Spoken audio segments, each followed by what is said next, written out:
All right. Welcome, Karin. Thank you. So we were just talking about India. So you said you were in India for 3 months. Yes, I was. I absolutely was. And I'm not sure if there's someone typing, but you might want to mute yourself. Thank you. Right. Somebody types really quickly. Yeah, I was in India for 3 months because once upon a time, just a little background on me, I was a teacher. I then became an administrator of public schools, and I totally burned out. And so one of the things I did was I traveled around the world for a year, and part of that time, just to fill myself up, because I was really, my tank was super empty. And going to India was a phenomenal part of my journey. And I traveled and went and saw different spiritual masters, and I saw different parts of India, and I just had like a very deep, wonderful experience for myself. Met some amazing people there.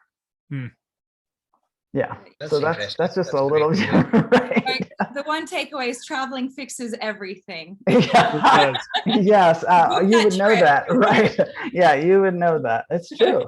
Yeah, there's a real good reason. We're a real traveling group here. Like everyone's always, Shah's always, either in Mexico or somewhere else. Sam's on an island or in Portugal. Everyone's everywhere all at once. Well, there's some real validations for why one does that. One is to fill up and restore, but the other is that you stay open, right? And you get open and flexible, and you're on you got to just stay in that place of, okay, what's happening next? And that beginner's mind kind of takes over, and that is so powerful. And I think that's, for me, why I do it. And of course, whether you're lying on the beach or whether you're traveling around the world or whatever you're doing, there's so much that you get from learning. Right. Yeah. So. Sure. Yeah, I just read a great quote, and if I can find it, I'll put it in the chat, that it was like, why do we travel? And it's not, because when you come home, that's still the same, but it's that we've changed from that experience. So when we come back to our space, we see it in a new light based on that experience. So I love that.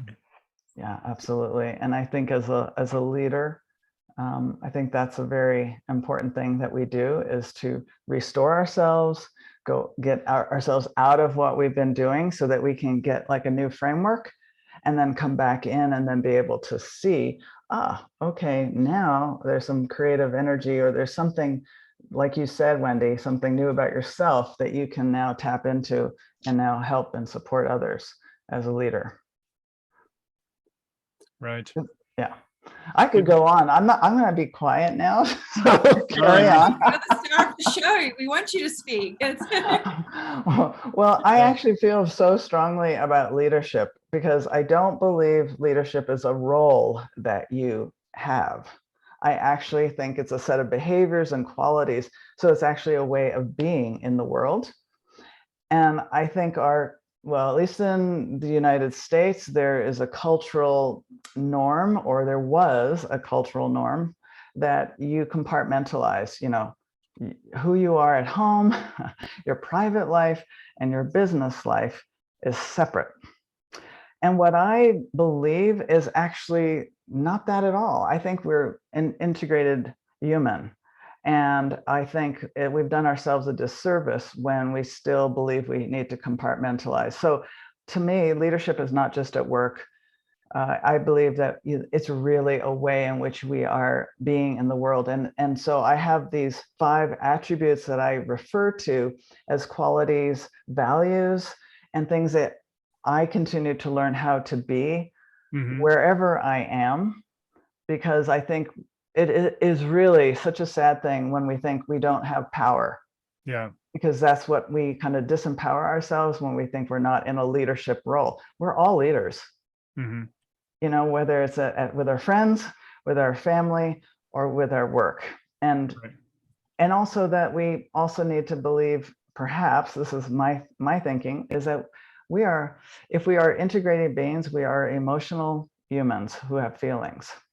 And we have done ourselves a great disservice as well. At least when I was in more of the corporate world, I was actually believing that I needed to, I just needed to not have any feelings. And that was a serious disservice to Yeah. myself.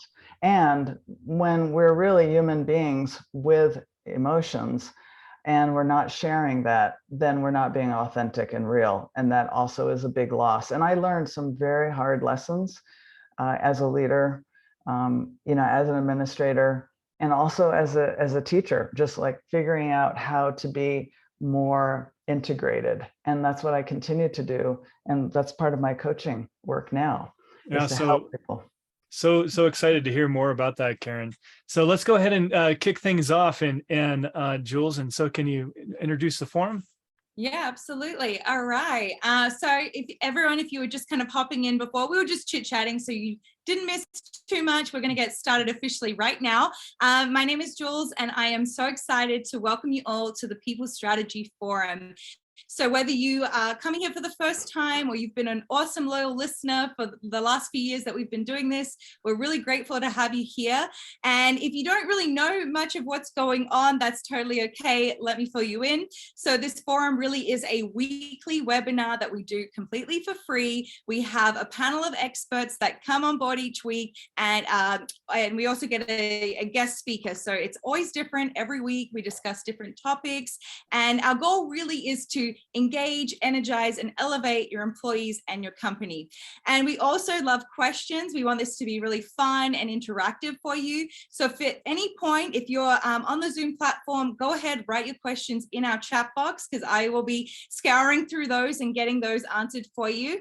And if you're coming to us from a different area, maybe LinkedIn or Facebook Live, you can put your questions in there as well. We won't forget about you, and we will make sure we'll circle back and get those questions answered at the end. Now, I did say there's an expert panel here, and I wasn't lying. So let me introduce you to everybody. So let's start off with Shah. Now, Shah has gone from the corporate world, worked in HR for many, many years, but then decided to step out on her own into entrepreneurship. She's run many businesses. She is a career coach, an HR consultant, and running a health advocacy business as well. Now, we also have Wendy. Wendy pops in and out sometimes, so it's nice to have her on today. And she works with Comp Team, with Sam and his team, and she works in talent development. She's working on her new bio for me right now, so I'm hoping the next time she jumps in, I'll have more to say. She's a bit mysterious today, but if you know Wendy, you know she has a lot of hobbies, loves to do a lot of different things. I vibe with that. I'm here for that. We also have, hopefully Howard will be able to join us, but since he's not here right now, let me introduce Sumit. And Sumit is a people strategist. He's worked in HR, talent management, and he really has a talent in going into different companies, organizations, small and large, to help them reinvent and revitalize all of their talent management processes. And he's worked with mergers, so he's done a little bit of everything as well. And lastly, we have Sam, who is the founder and CEO of Comp Team. He is a rewards and compensation strategist and expert, all things compensation. You can hand it to Sam, and he is also the person who runs this whole webinar. So really, we're really here because of Sam. So that is our expert team. Again, if you have any questions for them, write it into the chat. And we also have our guest speaker. I promised you a guest speaker. So here she is. We have Karin Lubin today. She is the co-founder of Quantum Leap Coaching, if I can get my words right. She runs this with her husband, and she's been a speaker, a coach, a trainer for over 15 years. So she really knows how to dive deep and help you become great by really working on self-reflection, diving deep. She also has seasonal wisdom journals, which I'm very curious about. And speaking of journaling, she does have a free 3-day journaling challenge. So we're going to give you details for that at the end. So definitely stick around to the end if that's something that you might be interested in. And we're just really excited to discuss today's topic, which is the 5 attributes of intuitive leaders. So I'm going to pass it over to Karin. Welcome to our forum. We're so happy to have you here, Karin. Thank you. I am really, really excited. I love that there's a whole, group here, a team. Ha! Yeah, you say comp team, and here's the team. So I love that. And it's so interesting when you talk about human resources and HR. That is so also fantastic that you have Sumit, a people strategist. Very cool. I'm very interested to actually hear more about what that is. But I am deeply honored, really, to be able to be here and talk about leadership and what an intuitive leader is. So let me know when you want me to start rolling, because I will roll any moment when you want. Will do. We're super excited, Karin. So, but first, I mean, just so everybody can get to know you a little bit, can you tell us a little bit about your journey in life and how you got to where you're at now, and why you started your business and the people that you help?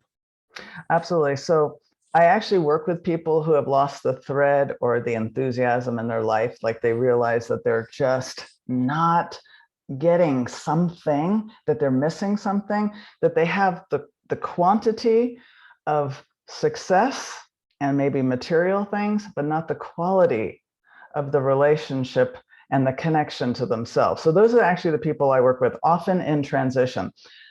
But that goes back to my own story, which is when I was in public education. I was for 20 years, very loyal to kids. I love kids, so I worked with kids from grade kindergarten all the way through 8th grade. I then became a vice principal. Then I became a principal of schools. I went to a number of schools. And by my 20th year, I burned out. I mean, I really was a walking zombie. I was so disconnected from my head and my heart. And I actually am someone who probably has more of the right brain working, which is the more creative, intuitive, emotional piece working, rather than my left brain. And I worked very hard for 20 years over developing my left brain to the point, which is the logical, the linear, and all good things, problem solving, very important things to have. But I kind of diminished and took away my my right hemisphere, so to speak, and I was so disconnected from my heart. So when I was talking earlier, I was saying that I went on a year's trip because I realized I was of no service to anybody, especially the kids, being so burned out. So I was very, very, I don't know, I was just lucky. I was able to have an opportunity to take this year and fill myself up and be able to remember what are all the things that I enjoyed, or I had this bucket list of things that I wanted to do. And a lot of them, by the way, was traveling. Like I went to Belize and I learned how to sail, and I went to Mexico and learned Spanish. And then I went to India for 3 months and studied with these spiritual masters. And I went on and on to all these other courses and trainings that I did in the United States and so on. But when I came back, I had gotten my doctorate with my husband. We both got doctorates in educational and organizational leadership. And one of the things that we got from that training of 4 years was mentoring, coaching. And so we wanted to start our own coaching business because we had always wanted to work together. My husband, Randy, had always worked with the university level, and I had always worked with the K-12. So we were able to finally, merge ourselves in our own different strengths and talents in a quantum leap coaching and consulting company that we started, which was in 2005 or 6 now. So it's been a while. And it's really exciting because we started with the idea of helping people take quantum leaps out of whatever it was that where you were stuck or where you weren't very excited about, and moving, because that was, again, obviously my own experience. But that is who I work with now, are those people that are feeling something is missing. And often we call that transition. It can be transition or loss. I think about the last 3 years with the pandemic. Yeah. So many things we've lost, so many people we have lost, so many relationships. There's been this fallout, at least for me. I don't know. How about you guys? You notice that there's people that you don't see all of a sudden, like they just kind of fell away. Right. And there's a loss for that, right? Yeah, and I think that's a super timely thing to talk about, because in the United States, I know that there's a huge loss of, a lot of teachers have lost their passion, right, and are moving on to different things. And there's a crisis across America right now of finding that staff. And so I know you have a deep expertise here in the experience of as being an administrator and an educator. What do you think? What's going on here?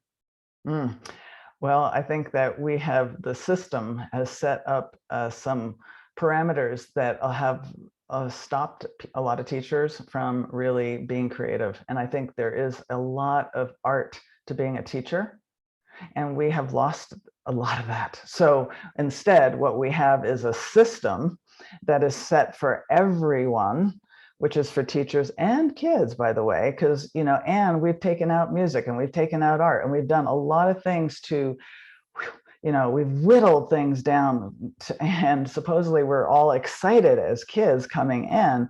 But when we don't have this vast array, I think that's the same thing for teachers. They don't have this vast array of things to pull from and really, support their students. And when you're being told this is how you have to do it, how many of you like to be told what to do? Yeah, right. Exactly.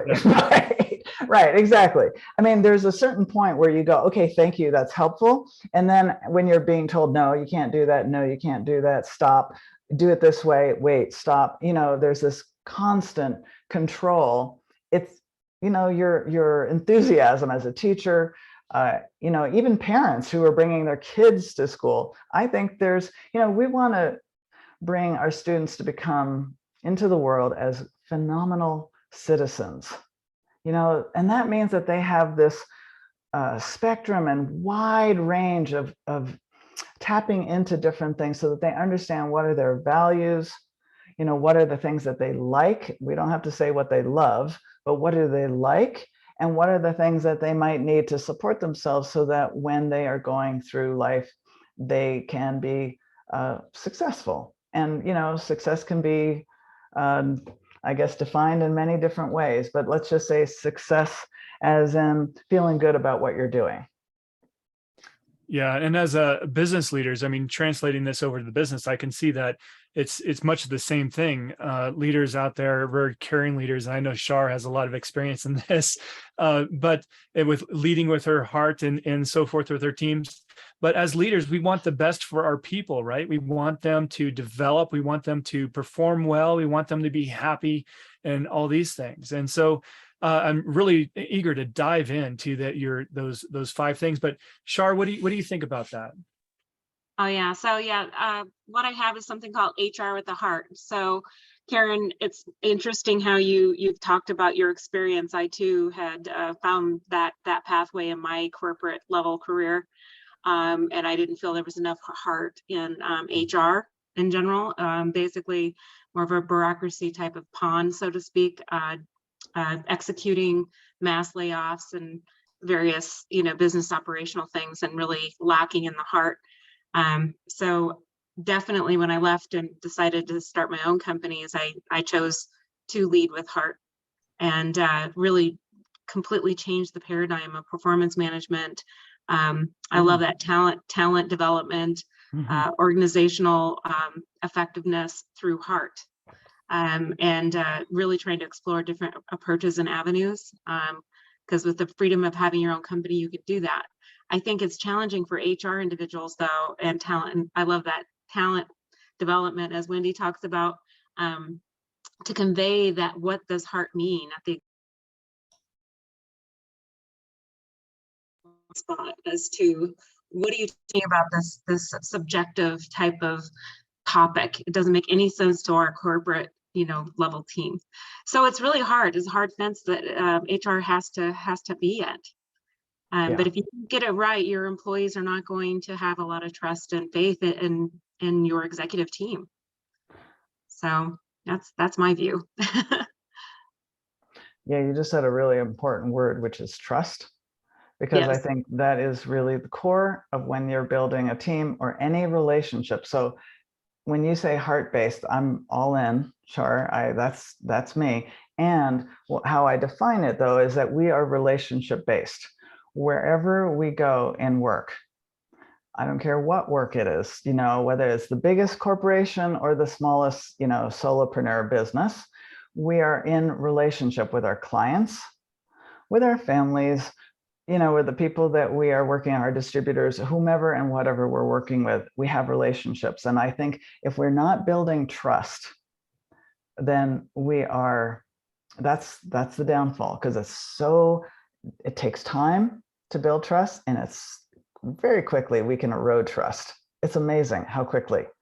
Yeah, So, and I think I've seen executives walk around with kind of a plastic facade, I call it, and have that facial expression like they're supposed to appear trustworthy or caring or that type of thing. And employees can see right through that. If they don't feel authenticity and trueness of oneself, you won't trust your senior team.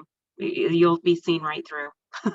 So yes, and amen to that. And actually, the 5 attributes, one of them is being real. So what you just said, being authentic, is absolutely right on, because when we are not being transparent, and again, this is my own personal experience, I have not been real.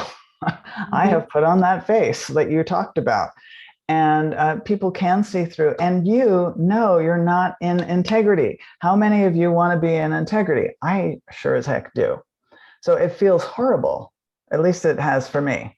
It has felt so bad when I have not been saying, I feel really bad today. I'm going to pull through.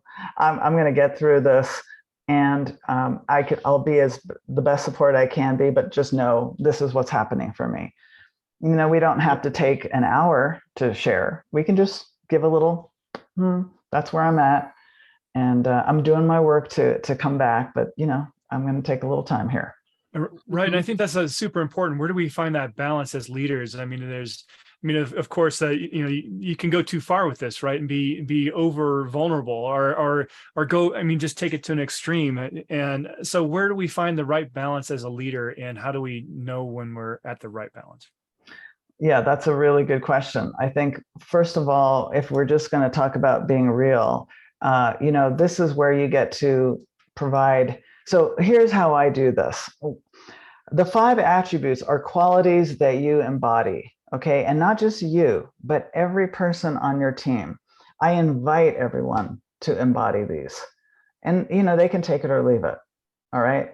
However, when you begin to empower people to be real, we're developing trust here, because how you respond to that realness is very key. So one of the ways that I like to do an exercise, and I just did this, it's interesting, for the SHRM, the HR group in New Mexico, there's many breakout sessions, and I was one of the people presenting, and we did this exercise called What's Up With Me.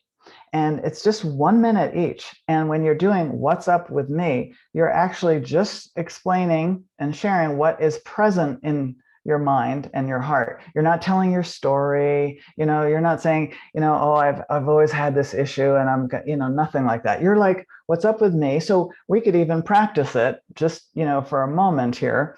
What's up with me is I'm excited. What's up with me is I really want to give the most I can to all of you right now.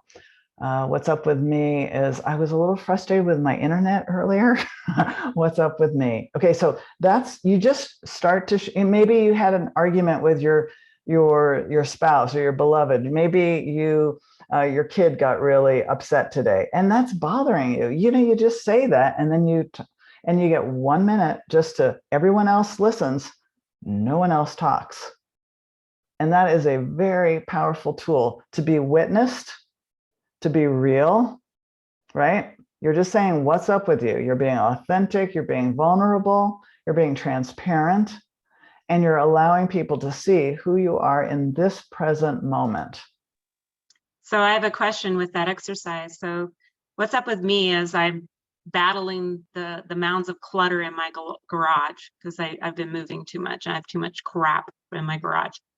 So at the end of me sharing that what's up with me, does everybody give you organization tips or something? Or do they give you feedback or questions or anything like that? Nope, they just get to listen. And that's the difference, because it's not about advice giving. It's not about anything. It's about you all, us being present to you, just being frustrated with this experience that you just had. and we're right there listening, and you just kind of get to let it go. You put it out there. Okay, and none of us are flipping out. We're just here. Yeah. And if you wanted feedback, maybe after the whole experience, you can say, if anyone does have any suggestions for me afterwards, I'd love to hear it. And then boom. But this is not advice giving. Mm-hmm. But Yeah. is it good to kind of validate and have, of course, when we're kind of pouring out, it's like, oh yeah, well, my pet died today, and just everybody's like, oh gosh, is part of that a validation as well, as far as the team to at the end of that process? if you said that to me and I'm listening, I'm gonna be like, wow. Yeah. But that's all I have to do and say. There's nothing I need to do or say. I'm here, I'm listening. Now the thing is, you're not on your phone. The rest of us are totally present, right? So we're not doing anything else, and we're there for 1 minute, right? It's just 1 minute. Mhm. And it's the most important 1 minute that you're taking right now. So, Shar or Sam, if you were sharing whatever it is, we just get to be witness. And I think that is really important. Nothing else needs to be done. Notice how you feel after you've said it. Probably it's like a little lighter. And no one has run away screaming. And you're safe, right? So there's safety here. There's trust being built, and respect for wherever you're at. That's where you're at, and we're okay with it. So you actually have to model it and continue to model this. And so how are leaders doing this? Are they doing this on a daily basis? Are they doing this weekly? What is the cadence for something like this activity? Oh, I say, well, every time you meet, if you can, 1 minute. So if there's 6 of you, that's 6 minutes. If you can do that, great. If you want, it's helpful it's also a great way, like if you're going from one thing to another, it's so good to help you transition into, okay, here we are now, present. This is one of the things that I often will do as a practice to help people connect. Okay, but this is also when I talk about, so there's the 5 attributes. Being real is one of the attributes, but there's also these practices, and I have 5 practices or tools, habits, if you want to call them, that I use as an intuitive leader, which is, in my family life and in my work life, because that's how I see this. And I'm always looking at how can I create this opportunity to connect, because it is a connection opportunity. And connection is so important, Sam. And I know you know this. I know Shar and all of you know this, because if you don't have that connection, like, you'll do this for the money, and then you're going to be like, I'm done. Mm-hmm. So it builds resiliency. Yeah, go ahead. Yeah, Linda. I can so relate. Sure. Sorry. When I was 25 years old, I had my first HR leadership job, and even my boss, even though I loved him as a leader, as soon as he showed no empathy for the fact that my cat was tragically killed, it was a bad cat accident. And I came to work just mortified. I was just devastated, And as soon as he showed zero compassion for that and did not want to talk to me about it or anything, it was shortly after that I was applying for a new job. Yeah, because it's not just about the cat, right? It's about caring about your people. If somebody is, if you hate cats, right, and they still care about your people, and they're going through pain. Yeah, it's sad too, because I really liked this boss, but as soon as that experience happened, I thought, I'm gonna start looking for a different position. So I think that's, they typically say people start looking for new jobs a good 6 months before you have any clue that they're out looking for a job, and it's those micro moments of no compassion, lack of feeling, not listening, that trigger those episodes that cause people to say, you know what, this is not a good place for me to be. I need to go move on. So I think that this could be an excellent retention strategy as well. So I love your idea. Yes, it is an excellent retention strategy. And it was created by a woman named Lisa Nichols.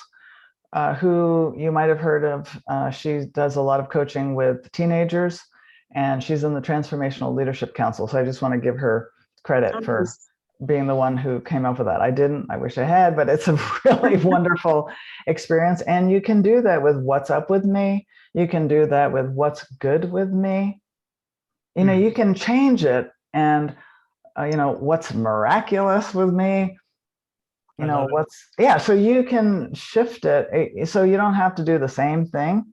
And you can ask your team, or somebody on the team, hey, how should we do What's Up With Me this time? Yeah. Get them to also buy in.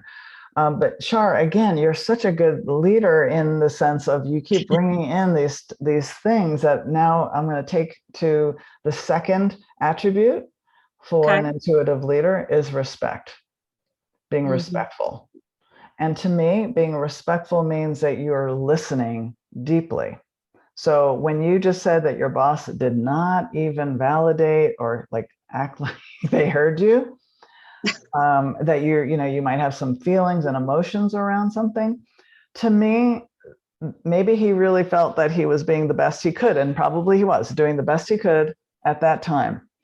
But being, to me, respectful means that you say, wow, what I heard you say is, and you repeat back. Now, maybe in your case, you don't repeat back, but you go, wow, so how is it, you might ask deeper questions. So how are you doing, Shar, with this situation?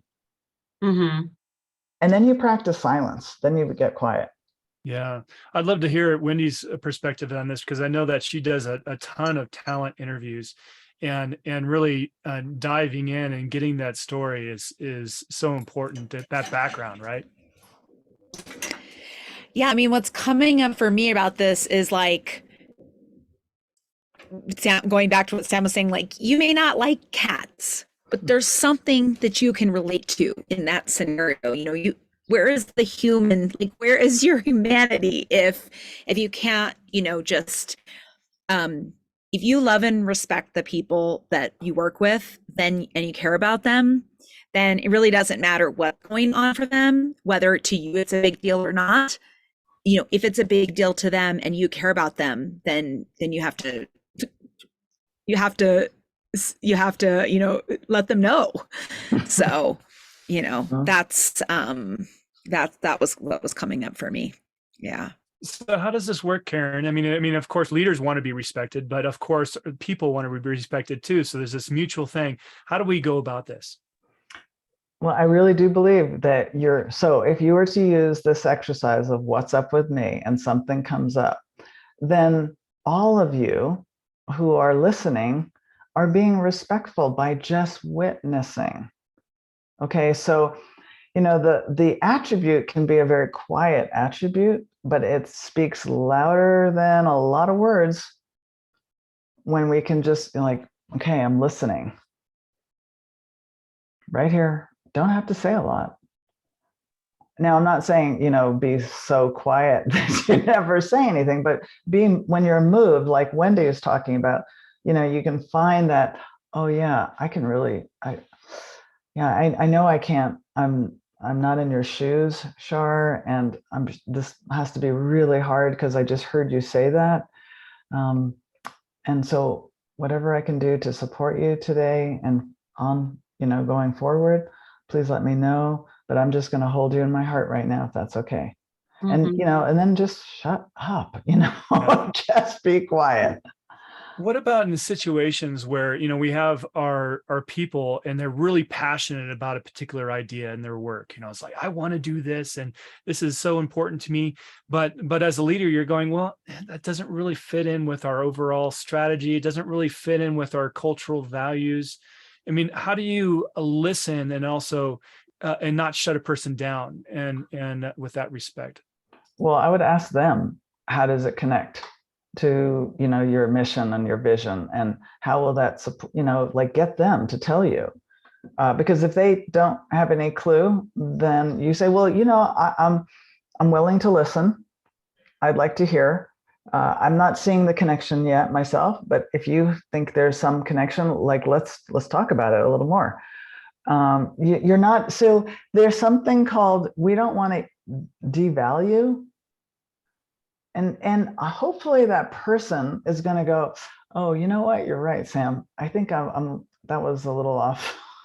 That's more my passion. Okay, I get why. Okay, I see. Maybe I can tweak this though, and then maybe bring it back in so it can do X, Y, and Z to support, whoever and whomever we're working with and for. So I think there could be ways that you just bring it back to that person. And if they can't figure it out, you go, okay, got it. So let's just sit with it for a moment. And, when you do have something, bring it back. Right. What do you think, Sumit? I think that's, excuse me, I think that's absolutely fantastic advice. And one of the other things I've seen really good leaders do is to still encourage the person. So while you're technically shooting the idea down, in a sense, they could also say that I think that's a great passion project. You'll end up learning a lot, even though it doesn't have direct organizational value. So count me in, or if you want to bounce around some ideas, I'll be more than happy to do that, or maybe connect you to the right people. So you're expressing support. You're saying, I'm listening to you. I respect, appreciate, and value your idea. It may not be a tangible idea for us right now, but I'd still like to support you. That's awesome too. I love that. I mean, and that's, so it's both and. It's like everything that Sumit just said and what I said, and I bet all of you could add something. I was thinking about some of the, tech organizations where they actually build that in to their work, that there is like, the big portion is the stuff that, goes towards the company goals, but then there's this like 5 or 10% of their time that they're allowed to work on their ideas, and they actually have support from their organization for that. And, I know that's slightly different than what we're talking about, but how do we, is there an opportunity there, or, to give them like a little bit, if they could also, maybe if they could, what I was thinking was maybe there's a nudge to say, you're really passionate about this. I don't really see the connection to how this fits in to the overall goals, but could I nudge you? Can I push back on you to dig a little deeper and see how could we find the connection? And then the other thing that came up for me is, as a leader or a peer or whoever, as an inert leader, could you connect that person to someone who could kind of mentor them, coach them with this really exciting idea, support them on the journey if you're not the person? But just even that is like, hey, I have a buddy who's really also into that, and I'd like to connect you because maybe they could support you. And that shows how much you care. Yes, great. I love everything you've just said. So we've talked about being real. We've talked about being respectful, right? These are the attributes of an intuitive leader. And I don't even know if I even have described what an intuitive leader is. I kind of started, I think, beforehand. So I want to just like catch up with myself here, if I may. So how I define an intuitive leader is someone who is emotionally fit, who feels like they are emotionally resilient and are connected to their feelings, love creativity, have the downloads of whatever those things are. Sometimes we say they have a good hunch, they listen to their gut, they trust that. And I believe an intuitive leader is also someone who has, so that's a lot of the right brain. They're heart-based, they're relationship-oriented, and they also have their left brain working. So there's some balance here. So there's problem solving going on. There's some linear, logical, kind of sequential things that are happening. And you're integrating the best of that within yourself to the best of your ability, okay? I believe that an intuitive leader has kind of been downplayed for so long because culturally, at least, again, I'll talk about North America or the United States even, there has been such an it's been disregarded as emotions are like, they get in your way. But the reality is that we're humans. And as humans, that's how we handle things, is through our emotions. So we have to integrate that. And I think there's a high level of success for intuitive leaders when they have that balance of their right and their left brain, but are really coming from a place of also these attributes that I've been talking about: being real, being respectful. And the third R in all of this is resilience, and being a resilient being. So anybody want to take a stab at what resilient means to you, so that I'm not just talking? Yeah, so I know that resilience is super important, and in the past few years, right? It means the ability to continue on, to be able to handle all those shocks that the company is facing, and what we're facing as individuals, and to balance that emotionally and professionally and behaviorally. That's my thought. What do you think, Wendy? Yeah, resilience is a big one for me. My personal story is, I was near the World Trade Center on September 11th, and I actually thought I was going to die that day. And it was a very real feeling for me. I was only 22 years old and just all alone. And it was really hard, really, really traumatic experience for me, life-changing experience for me, of course, for the positive. And one thing that the greatest gift I got that I've ever gotten from my mom is that she told me, you're resilient. And that basically helped me live the rest of my life, like having that knowledge. So it's just a really beautiful thing that she shared with me, that she saw and reflected to me. And so it was that you can go through really where you think you're going to die, and you feel all alone, and you feel helpless, unsupported, scared, thought it was World War III starting, and helicopters flying overhead, and, and all that. And, thought I was going to die at 22 and not get to say goodbye to my parents. And, but I know that I have that, and so that, being able to put, even if it's the tiniest baby step forward out of something like that, like to rise from the ashes, to put one block on top until one bone on top until you stand up, that's that resilience. And that in the face of anything, you can take a step forward and not move on, but move forward. And so anyways, that's what I think of when I hear that word, and why I understand how important it is. And I'm grateful that I have it, because I know not everyone does. Yeah, Wendy, if I could just respond, I want to just first of all thank you for sharing truly how authentically how scary that big situation was for you, and how it impacted you really deeply. And I also just want to say that I have great respect for someone like you and all of us who have gone through stressful, hard times, because Wendy, that sounds like, that was down to zero, right? We were all at zero there, and you were there. And to me, being resilient is really being able to spring back at whatever pace, like you were saying, Wendy, from a stressful situation, which could be negative, and it could be positive. You can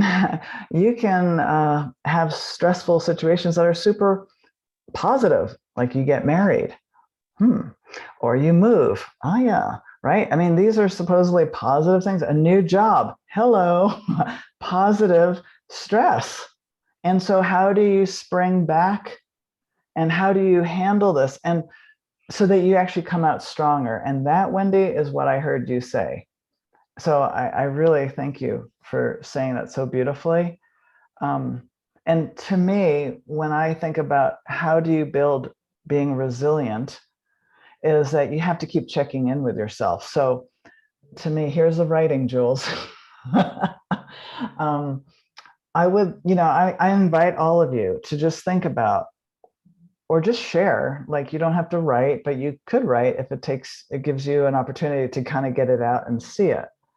But what do you do to feel greater balance in your life? Because when you feel stressed, you're feeling out of balance.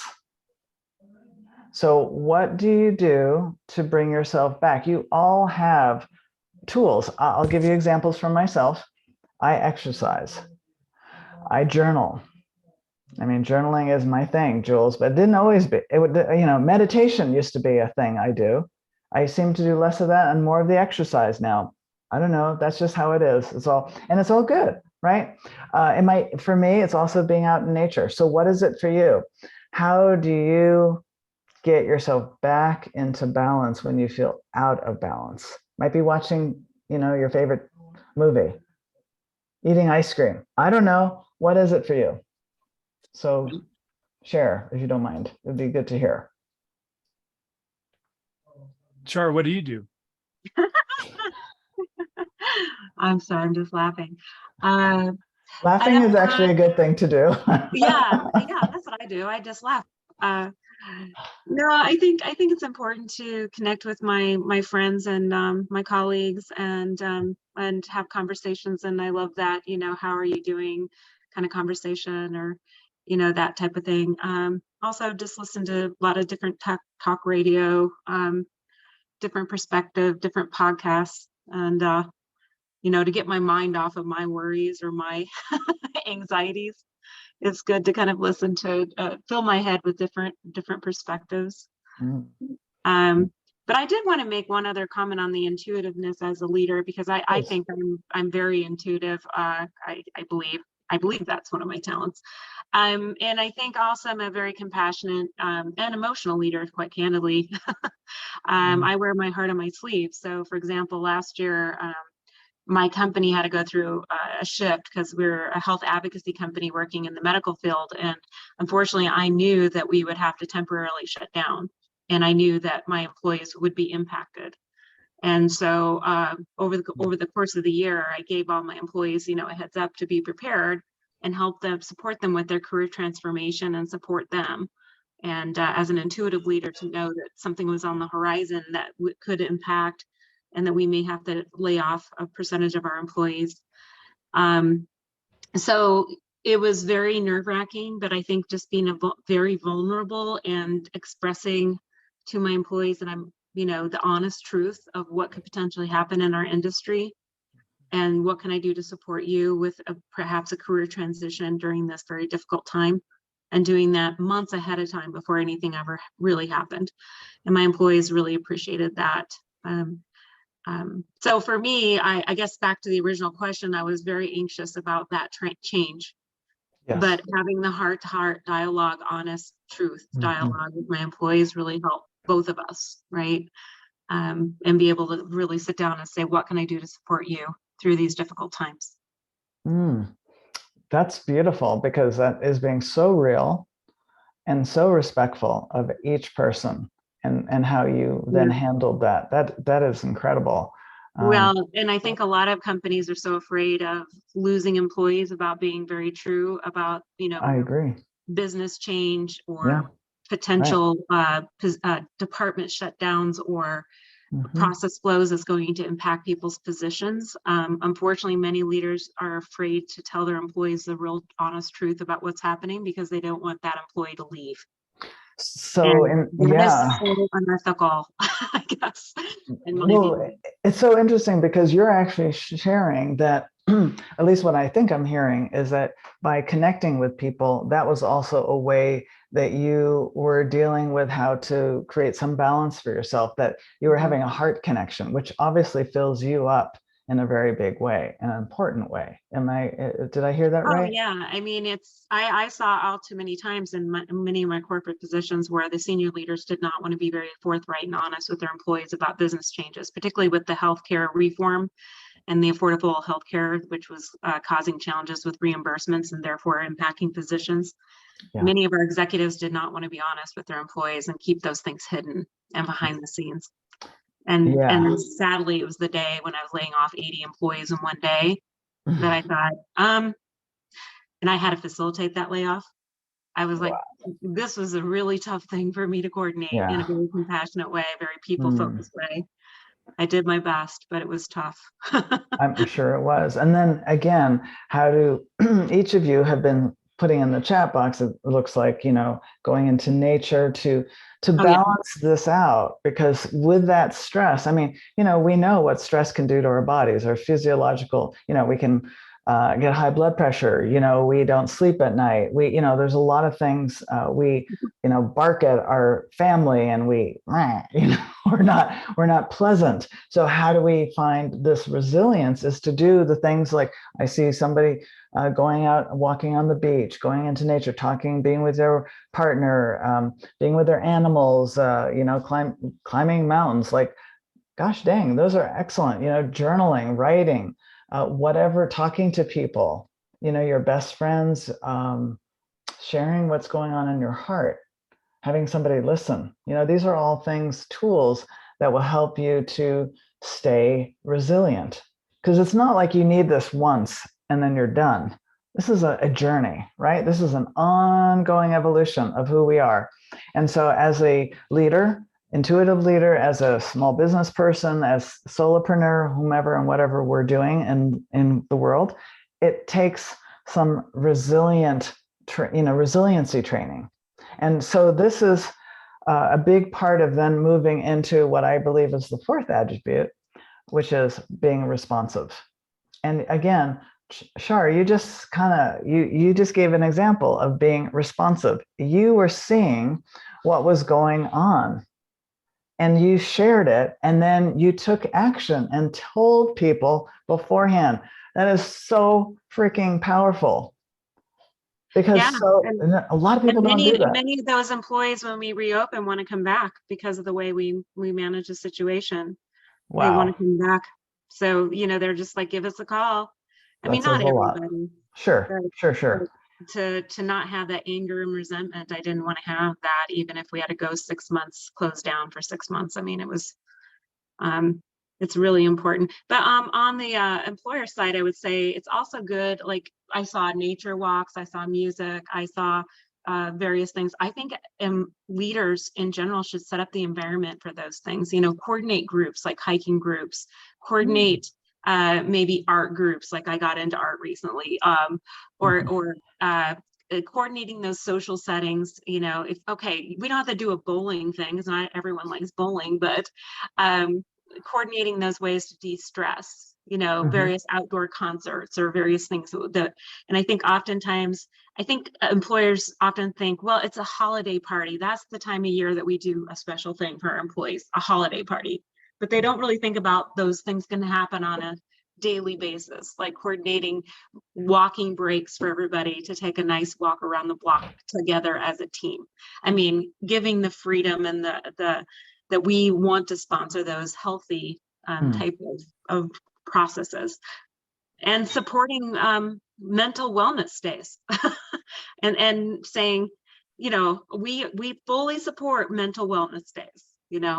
It's okay to take a day off or a mental break, I think is also a big one. That's right, because the mental wellness is really, that's the positive mindset that if we're going to move forward in our lives and in our business, we have to have some resilience with our mental mindset. And mental health is massive. Yes.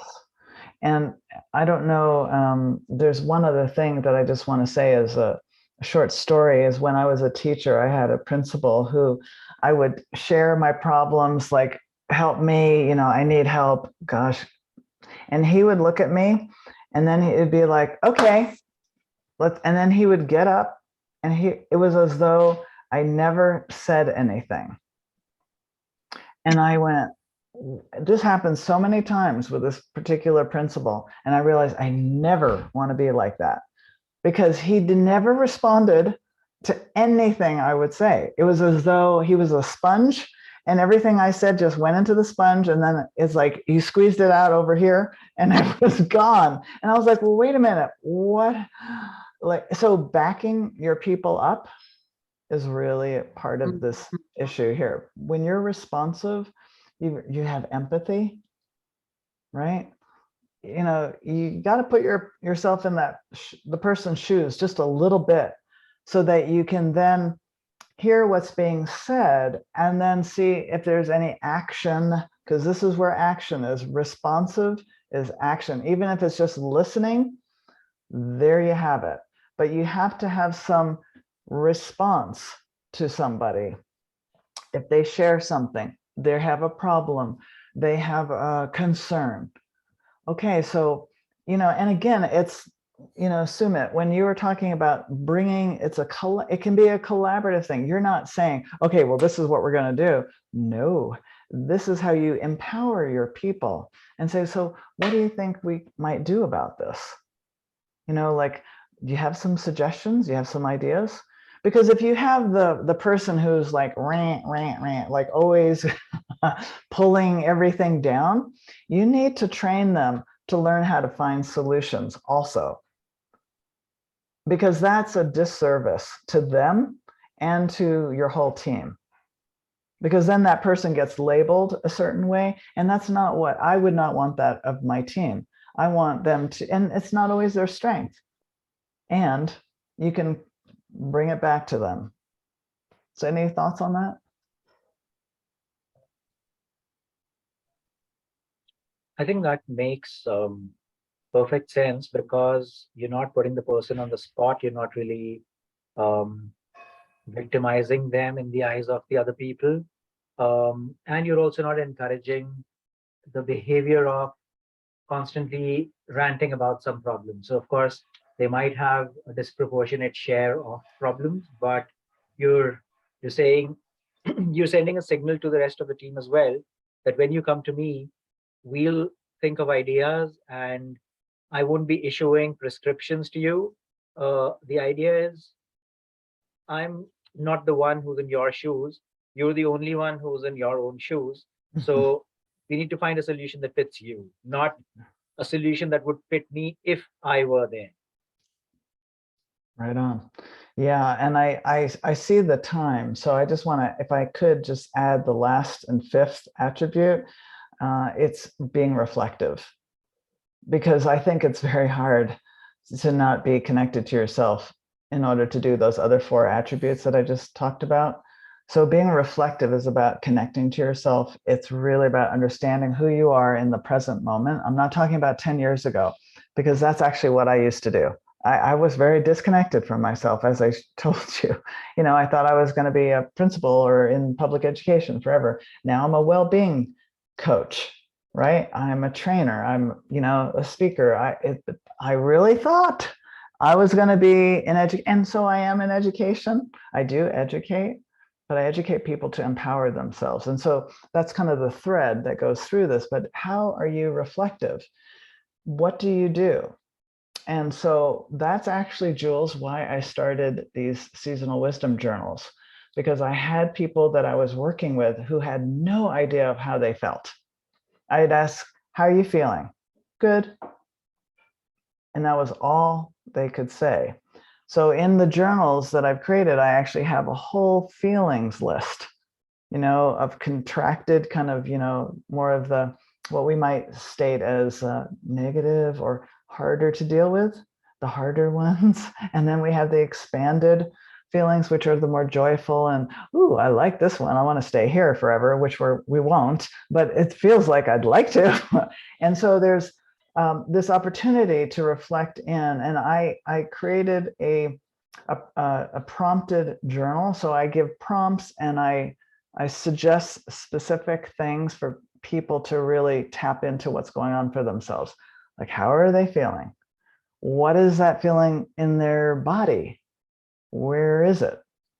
like get into your body, because an intuitive leader is someone who is actually embodied, embodied. They're embodied.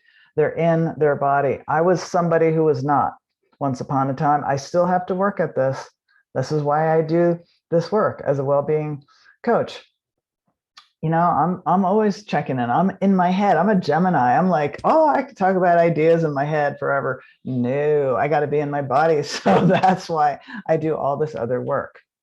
Right. So, and when I say work, it's play for me. It's really, it's like engaging myself in a way.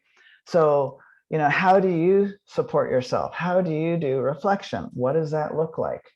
You know, some of you, some of the things you talked about with being resilient, walking in nature, etc., that might be a time where you're just with yourself or you're talking to somebody. And then there's that reflection and you're like, oh, so this is where I'm at now. Ah, got it. Right. So, and here's a question that you could always ask yourself is, what could be better and why? And then another question, what went well and why? Okay, good. These are great. I mean, I use these in my own journal. So I love asking what went well and why, because, you know, sometimes what could be better?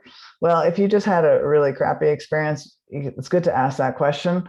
And then what went well?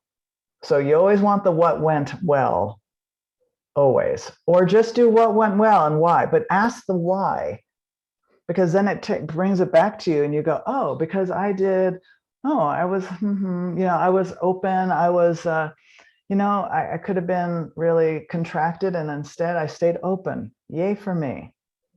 Right. So that's what I believe journaling is a really powerful tool. It's not for everyone. So anything you want to say, Sam? I see you unmuted. So please. No, I just know that we're coming towards the top of the hour, so I do want to make sure that I mean, the things that you're saying are critically important for leaders. And matter of fact, our speaker next week is going to be in a similar line of thought, and drawing for hope. And so actually taking the same skill set of journaling and using this in a business context, but also you know, adding that bringing in that other part of the brain, as you were talking about earlier. So, but one thing, Karin, as we wrap up here, I would love to hear more about how people can interact with you, learn more about your services and how they can get help and so forth. So I just put into the chat box, there's this 3-day journal challenge. And I invite all of you to register. I think it's September 1st, 2nd, and 3rd. It's in the morning. And it will give you a very powerful way to learn more about how you connect to you. And then also you get to see how I facilitate and work with people. I am all about empowering others. So my homepage is drkarinlubin.com, and you can explore. I do a lot of different things because, again, I am someone who, I'm the Gemini, you know, and I'm about really being in my body. So I do exercise, I do stuff around passion and bringing people to, you know, light that fire again. But again, I think you don't know about who and what you're all about unless you're doing some reflection. So those 5 R's that I talked about, being real, being respectful, resilient, responsive, and reflective, are all key to being intuitive leaders. And if you're interested in the journaling, I would absolutely love it. You know, it's a Wendy, you've done it, so maybe you can say something about it or not. Yeah, I had actually kind of a big breakthrough even on day 1 of that workshop, and it's been really key for me. So that was very helpful for me to go through that. And I use Karin's seasonal journals, and I was amazed at actually how I did not have feeling words in my vocabulary either. And so that was really a big light bulb for me. Yeah, it's been good. Even to write 1 sentence in the morning and 1 sentence at night became a practice for me. So thank you, Karin. Yeah, thank you. And the piece around that is when you're doing journaling, it's, you know, there's an evolution here. So it can be for my journals are for busy people and deep thinkers. So it's for people who don't have a lot of time. That's why I created this. So we get right in to the heart of things. That's what I like. And I'm a simple gal, but I want power. I want powerful tools that are simple, that you can remember. So the journal is just one way to help you. And by the way, my name is Karin with an I. So if you look up Karin, Dr. Karin with an E, I'm not sure where you'll go with that one, but it's Karin with an I. So just drkarinlubin.com, all I's in there.com. So I really love that I was able to spend this quality time with all of you. Thank you. This was really a gem of a time. Thank you. It's always fun, and really enjoyed having you on, Karin. I mean, so many good nuggets in there just to improve our lives, not only personally but professionally. And so thank you for your time and sharing your wisdom. Oh, my pleasure. Anytime. Great. Well, everyone, love to see you again next week on the People Strategy Forum. Thank you for another wonderful session, especially Karin and all our wonderful hosts. So see everyone next week. Thank you very much. Ryan. Thank Bye. you. Bye. Thank you.